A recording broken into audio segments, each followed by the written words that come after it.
rabbit breeding problems po tayo ngayon. Pero bago po yan, huwag kalimutan pong i-like at mag-subscribe. Tapos i-hit ang notification bell para po updated sa ating mga rabbit kaalaman videos. Magandang araw mga karabit.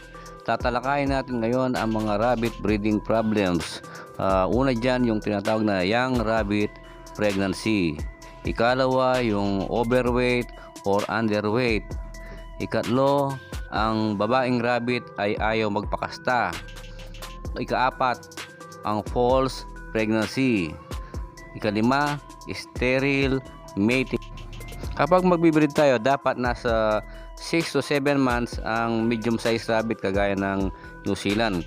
Ngayon, kung maagang nabuntis ang isang rabbit na wala pa sa 6 months, ang maaaring mangyari ay hindi siya mag-nest at peligro yan sa kanyang magiging baby sapagkat maaaring mamatay ang kanyang mga kids sa lamig ng panahon kasi ang kids ay walang balahibo pagkasilang. Maaari na walang maproduce na gatas ang isang rabbit na maagang nagbuntis at magiging kawawa ang kanyang mga naging anak. Dahil bata pa, maaaring hindi niya padidehin o pasusuhin ang kanyang mga anak, kaya ang mangyayari niyan ay mag-handfeed o magbabattlefeed ang tagapag-alaga ng rabbit. Kadalasan, mataas ang mortalidad o namamatay ang mga baby rabbit na ina-handfeed o binabattlefeed. Kung mas malaki ang buck na sumampa sa kanya, may chance na malaki ang kanyang magiging kids sa loob ng kanyang tiyan. Kaya ang mangyayari, minsan may nangyayaring mga overdue na nagbubuntis kaya hindi na ilalabas sa 30 days ang kanilang anak, lumalampas, nag-overdue at mamamatayan tayo ng do. Or kung makaanak man yan, dahil nahirapan sa panganganak, may chance ang mamatay pa rin ang do. At ang mahirap, pag hindi niya nalabas sa 35 days, kailangan na ang serbisyo ng veterinarian para magsagawa ng cesarean sa ating batang rabbit na nabuntis. Issue ng sobrang bigat at kulang sa bigat na babaeng rabbit. Ang kondisyon ng babaeng rabbit ay mahalagang bagay para malaman ang tagumpay o kabiguan sa breeding.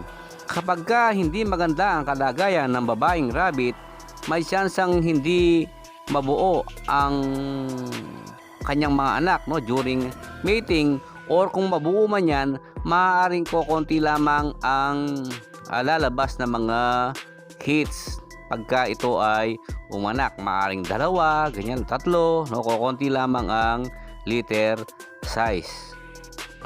At kung marami mang inanak ang isang kulang sa timbang na rabbit, malaki ang tsansang maraming mamamatay sa kanyang mga litter. Halimbawa, umanak siya ng 8 pero mamamatay naman yung 6. Ganon, mataas ang mortality pagka underweight o kulang sa timbang ang babaeng rabbit. Kadalasang ang sobrang mataba na rabbit ay hindi nabubuntis sapagkat ang body fat o yung taba ay maaring harangan nito nagsisilbing halang upang mag-unite o magsama ang sperm at ang egg ng rabbit para makabuo ng zygote. Nahaharangan kasi nabalutan na ng taba ang rabbit kaya mahihirapan itong magbuntis kapag mataba ang rabbit. Zygote ang tawag sa pinakamaagang pagbuo ng isang anak ng isang animal kagaya ng rabbit. Ang mga matatabang rabbit ay kadalasang nakakaranas ng mga heat related o may kaugnayan sa init na problema, kagaya halimbawa ng napagod sa panganganak dahil sa init. Kaya minsan may mga do na matapos umanak, mga ilang araw lamang ito ay namamatay. Maaring ito ay nakaranas ng pagkapagod sa init, heat stress, or minsan ay heat stroke. Kaya namamatayan tayo ng rabbit do. Delikado sa pagiging overweight ang mga babaeng rabbit na hindi pa nakastahan, at saka yung mga rabbit na matagal nang hindi nagbuntis o nakastahan. Sila po ang nasa high risk. Paano maiiwasan ang sobrang pagtaba ng rabbit? So kailangan i-breed ang rabbit pagka ito ay nasa reproductive age. Yung kung sa meat rabbit yan, 7 months old. Bago pa man ma-accumulate o dumami yung taba na maaaring bumalot sa reproductive organs ng isang babaeng rabbit. At mahalaga din na kontrolin ang dami ng pagkain na binibigay kagaya ng fillet upang sa gayon ay makondisyon ang katawan ng babaeng rabbit na makakatulong pagka nakakondisyon ang katawan, makakatulong ito sa isang tagumpay na mating or breeding. Ang pagiging underweight o may mababang timbang ay minsan makikita sa mga babaeng rabbit na hindi pa na-breed. Pero kadalasan, makikita ang mga underweight na mga do sa mga nakapanganak ng maraming mga liters. Halimbawa, ang do ng anak ng 8 liters, no? Natural, maraming dumedi sa kanya, kaya ang mangyayari ay magiging underweight o mamamayat siya.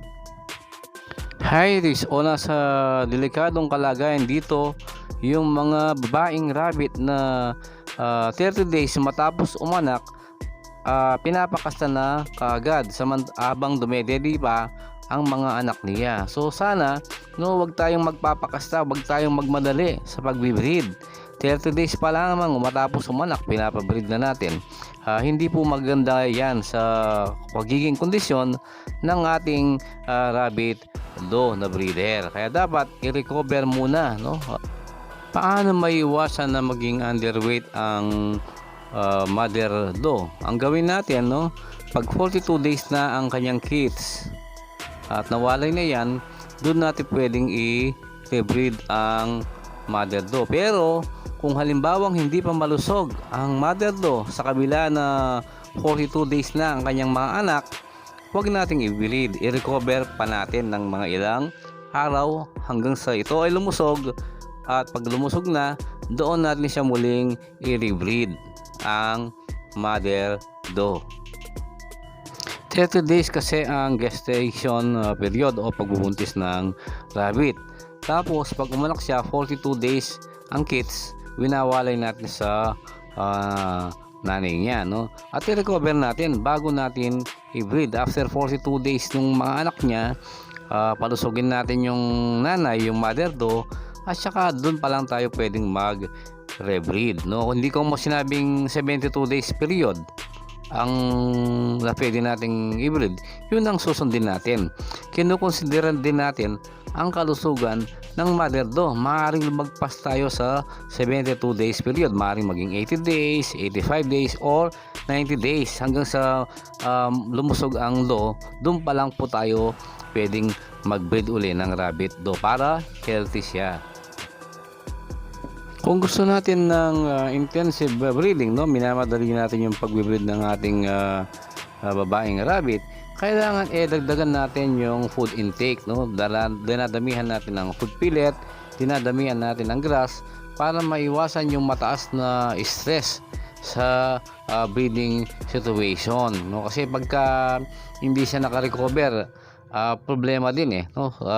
Kung minamadali natin yung pag-breed, mabilis nga tayong makapag-breed, pero ang resulta niyan, maaaring magiging payat ang mga kids, no? O ang masaklap niyan, maaaring mataas ang mortalidad, no? Madaming namamatay sa mga napoproduce niyang kids. Isa yan sa dahilan kasi payat ang rabbit do na buntis, kaya ang mangyayari, marami talagang mamamatay sa kanyang mga magiging kids. Usapin sa pagiging mataba ng lalaking rabbit. Pagka mataba ang lalaking rabbit, ang mangyayari niyan magiging tamad siya, no? At minsan nawawala yung kanyang libido o yung tinatawag na sexual drive, kaya magfi-fail ang mating. Minsan makikita mo baka hindi man lang makaisa ang isang matabang back, no? Aamoy niya lang, iikutan niya lang yung do, pero hindi naman niya sasampahan, no? Tamad ang isang matabang back, no? At minsan pagka mataba ang back, magkakaroon ng heat related problems katulad din sa matabang babaeng rabbit, no? Pagka makaisa siya minsan sa mating, minsan may mga pinopost nga sa Facebook na matapos kumasta na atake o na heat stress o na heat stroke ang kanilang rabbit back, no? Kasi bunga ng pagiging mataba, kaya nagkaroon ng pagkapagod sa pagkikipagtalik sa babaeng do, at ang resulta ay naatake at namatay ang isang lalaking rabbit. Kapag ka underweight o payat naman ang back, ang mangyayari dyan hindi magiging maganda ang kondisyon ng kanyang semen, no? Kaya ang mangyayari yan, kung makabuntis man o minsan hindi siya makakabuntis sapagkat mababa ang kalidad ng kanyang semen. At kung makabuntis man, ang mangyayari, maaaring konti lang ang magiging iaanak ng kanyang nakastahan na rabbit do, no? Maaaring konti ang anak, maaaring isa, dalawa, tatlo, ganyan lang kakonti ang litter size. Kaya kailangan hindi nagiging payat ang isang rabbit back. Para maiwasan na overweight or underweight ang ating rabbit, ang ginagawa natin ay meron tayong mga feed conditioning considerations. Kaya tinatakal natin ang pagpapakain ng rabbit. At ito ay mga recommended, no? Ibig sabihin, kung sakaling kulang, pwedeng dagdagan ang feeds na pinapakain, no? Estimate lang to. So ano yon? Ano ang feed conditioning consideration for standard size rabbit, no? Ito ang guidelines na daily rasyon sa pagpapakain ng rabbit. Sa young fattening rabbit, no, 4 to 11 weeks, 110 to 130 grams, more or less. Kaya pwedeng bawasan o pwedeng dagdagan, depende po yan sa laki ng inyong rabbit. Lactating dose, no, yung may liter, so meaning at 4 weeks, 350 to 380 grams. Adult or maintenance rabbits, 120 grams, more or less. Pwede pong dagdagan at pwede ring bawasan, depende po sa laki ng inyong rabbit. Isa pang problema sa breeding, no, ay yung ayaw magpasampa ng babaeng rabbit. So maaring dahilan niyan ay dahil sa malamig na panahon, no? Kasi isang instinct ng isang babaeng rabbit na kapag malamig ang panahon, ayaw niya talagang magpa-breed, no, o magpasampa, kasi instinct niya na maaaring manganib ang kanyang magiging mga anak o kids, sapagkat kapag ipinanganak ang mga kids ay wala itong balahibo at exposed sa sobrang lamig. At lalo na ngayon, no, bare months tayo, so may chance ang kung sobrang lamig mamatay sa sobrang lamig ang mga kids. Isang teorya lamang po ito na kaya ayaw magpa-breed ng babaeng do. Dahil sa lamig, no, natatakot kasi ang rabbit do na baka mamatay lang ang kanyang mga kids sa sobrang lamig. Kaya ayaw niyang magpa-breed sa lalaking rabbit. Isa pang rason ay maaaring ang babaeng rabbit hindi niya gusto, no? Ayaw niya sa lalaking rabbit na mangangasta sa kanya, no? So pagka ganyan, kailangan meron tayong backup back, no? Meron tayong pangalawang back kung saan doon natin ilalagay, no? Kung sakaling ayaw niya yung number 1 back, pwede natin siyang ilipat sa number 2 back. Malamang magustuhan niya yung number 2 back upang magkaroon ng breeding, no? Maaring may chance po na ganyan. Kaya ako sa backyard ko, no, 3 ang aking back para kung sakaling hindi maging successful sa isang back, nililipat ko ang babaeng rabbit sa isa pang back, no? Hanggang maging successful ang mating. Isa pang breeding problems ay yung tinatawag na false pregnancy. Tinatawag din ito na pseudo pregnancy, no? Dito ginagaya ng babaeng rabbit na akala mo ang action niya akala mo buntis siya. Pero sa totoo lang, hindi naman siya buntis, hindi naman siya nagdadalang rabbit. Kumbaga paasa, no? Nagpapanggap na siya ay buntis. At kadalasan umaabot ng 15 to 18 days, no? Ang tagal ng pagpapanggap na pagbubuntis ng isang babaeng rabbit, no?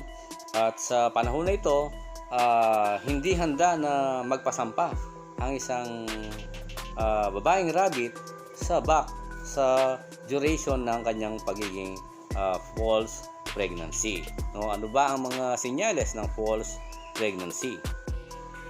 Sa 15 days, no, 15, 16, 17 hanggang 18, no, ang babaeng rabbit na may false pregnancy, mangungulekta siya ng mga nesting materials at dadalhin niya sa kanyang nest, no?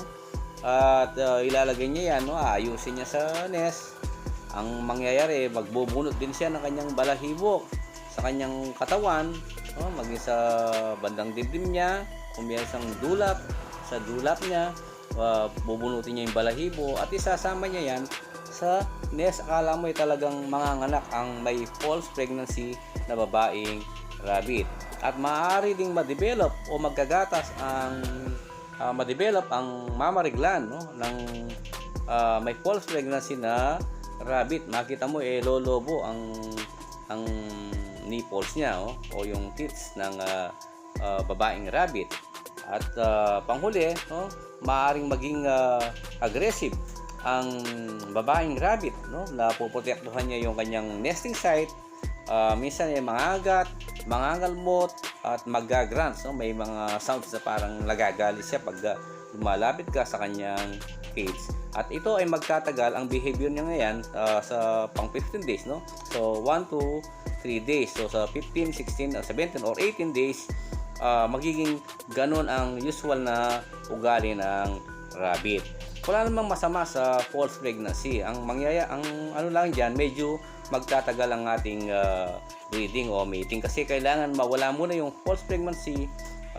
Pag nalipas na yan, doon mo siya pwedeng ipabreed sa back, no, sa lalaking rabbit para tagalin niya lang ang breeding. Pero normally nakakaranas ng false pregnancy ang mga rabbit. Ako nga, may mga rabbit akong nakaranas ng false pregnancy. Okay, so nagkaroon ng false pregnancy sa babaeng do, no? Kahit na nagkaroon ng successful mating sa lalaking rabbit. So, ang dahilan niyan, kaya nagkaroon ng false pregnancy dahil ang back ay meron tinatawag na nagkaroon ng sterile mating, no? Sterile, ibig sabihin, naging temporary baog ang lalaking rabbit. Ngayon, bakit siya naging temporary na baog? Sapagkat sa kapaligiran na mainit. Kapag ka ang init ay umabot sa 29 degree Celsius, ganun kainit, may seryosong epekto yan sa reproductive strength ng isang lalaking rabbit, no? Maapektuhan ang back dahil na-expose ng matagal sa ganyang kainit na 29 degree Celsius. At kung yan ay palagi siyang na-expose ng 5 araw na sunod-sunod yan, maaaring magbunga yan ng pansamantalang pagkabaog sa lalaking rabbit. At ang mahirap niyan, no, nagtatagal na hanggang 60 to 90 days ang temporary pagkabaog ng lalaking rabbit na na-expose sa init ng araw. Kaya ang mangyayari, kahit na success ang pag-mate o pagsampa niya sa babaeng rabbit, hindi mabubuntis ang babaeng rabbit. Magkakaroon ng failure sa pregnancy. Ang sterile mating ay magsasayang ng iyong oras, no? Maging ng iyong mga resources. Sayang ang pagod mo sa pagpapakain sa rabbit, no? Sa loob ng 3 buwan, sa loob ng 90 days, pakakainin mo ng feeds, yung gastos mo dyan, yung pagod mo sa pagkuha ng grass, na for 90 days ay mababaliwala. Kaya hindi mahusay na magkaroon ng sterile mating. Ano ngayon ang solusyon para maiwasan ang sterile mating o yung temporary pagkabaog ng lalaking rabbit? So kailangan ang kulungan ng lalaking rabbit ay ilagay sa pinakamalamig na parte ng iyong rabbitan. Hindi siya dapat nasisikatan ng araw ng direct sunlight, no? Upang sa ganun hindi siya maging baog. So maraming salamat po sa panunood sa ating video. Magandang araw po sa inyong lahat.